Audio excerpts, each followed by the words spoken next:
up every morning without warning. The bedside clock rings the alarm, so he gets dressed. He does his best to be on time. He combs his hair, goes down the stairs and makes some breakfast, a bite to eat, and he feels fine. Yes, he's on his way to one more working day.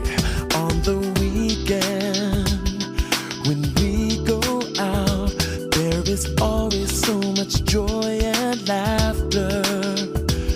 On the weekend, we never think about the days that come before and after.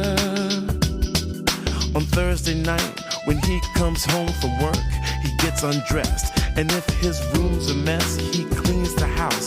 Sometimes he takes a rest. Maybe he cooks something delicious, and when he's done, he washes all the pots and dishes, then goes to bed.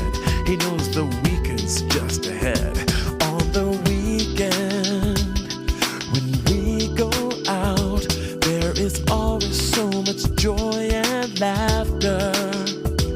On the weekend, we never think about the days that come before and after.